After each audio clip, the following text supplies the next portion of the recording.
don't get me wrong, I love my Fuji. I don't want to give it up, but I also don't want to pay a fortune for very little benefit.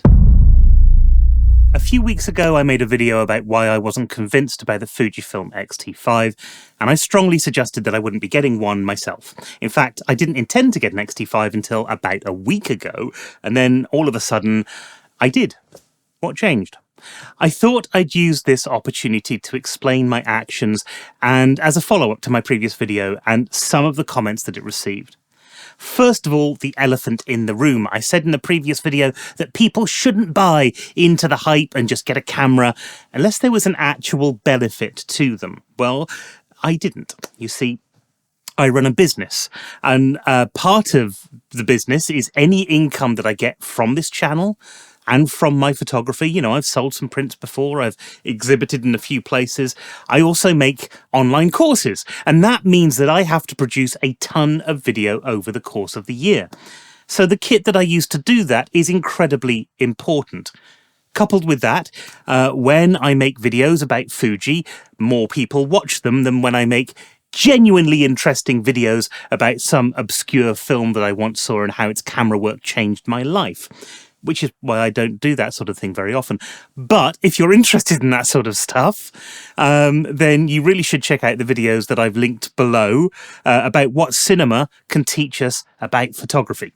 So, having the latest and greatest Fujifilm camera is actually a benefit to my business, because making videos about it means more views, and more views means more revenue.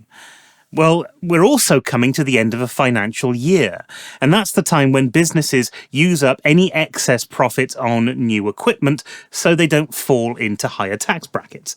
So when I had a little bit of a windfall in January, I was suddenly in a position to invest in some equipment, and I ended up getting an X-T5, along with a big computer upgrade and some new lighting. And what do you think, by the way? Let me know. Good, bad, ugly, let me know in the comments. Not about me, about the lighting. Anyway, I've only had the chance to get out with the camera once so far, just really for a quick test, but I'm going to stand by some of the things that I said in the last video. I like the IBIS. I love the bird autofocus. They were absolutely great, but they're not game changers. I really love the camera. It's a brilliant bit of kit. If I hadn't got a camera, or if I was moving from a much earlier model like the X-T2, then this would be a significant step up. But largely, that has nothing to do with the image quality and everything to do with things like the autofocus, which is a jump up from the X-T2, but perhaps not so much from the X-T3. Certainly, my keep rate was very, very good. I don't think that it was substantially better than with the older cameras, as certainly it still drags behind both the Canon and the Sony for autofocus. It's a little bit more snappy than the X-T3, but not by a lot. Now, I know the XH2S has just had a big firmware upgrade that has made the autofocus significantly better. We haven't seen anything similar for the 40 megapixel sensors yet, but we live in hope. One of the things that I was really worried about was actually the glass. And I was actually very happy to say that the camera works great with the 18-135 lens. It does seem slightly softer if you pixel peep, but overall, the image quality was brilliant. I was very, very happy with it. It's been a major sticking point for me because you don't want to invest a lot more in lenses if you've pumped a significant amount of money into them in the first place and you're just changing the body. And luckily, I don't think that you're going to have to. I don't think that, you know, any softness that you've got in that camera, it's completely eradicated by running it through, running the image through a sharpening algorithm like Topaz. I don't even think that you're going to need to do that for most images. Here is a picture of a woman's bottom who just happened to be standing on the bridge that I was taking a picture of. I apologise to her completely. I don't often go around taking pictures of women's bottoms. I'm not Joel Grimes. But if you take a look at the detail of the bridge, not of the bottom, you can see what I mean. This has been significantly blown up, and the image quality is still what I would have expected from the 18-135 on the X-T3. So anyone worried about that probably doesn't have to. And I'm going to hold my hands up and say I was wrong about this. And again, I have to thank Omar Gonzalez, who actually mentioned in one of his videos, that these lenses, they're performing pretty well.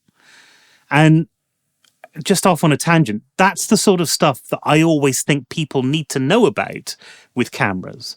Anyone can read a tech sheet, but it's different when you actually go out and you live with the camera for a while. And what I try to do in videos sometimes, is to do that sort of thing, is to say, look, this is my experience using these cameras.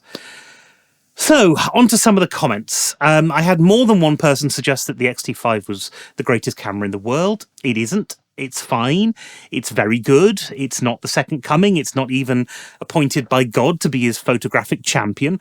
And if you're after this for video, then you do also have to deal with the rolling shutter problem that I didn't notice on the X-T3 at all. And that really does make this a difficult sell for video work. But I don't really talk about video too much on this channel. The XH2S seems to be your option if you want better video specs. In terms of IBIS, I didn't notice it.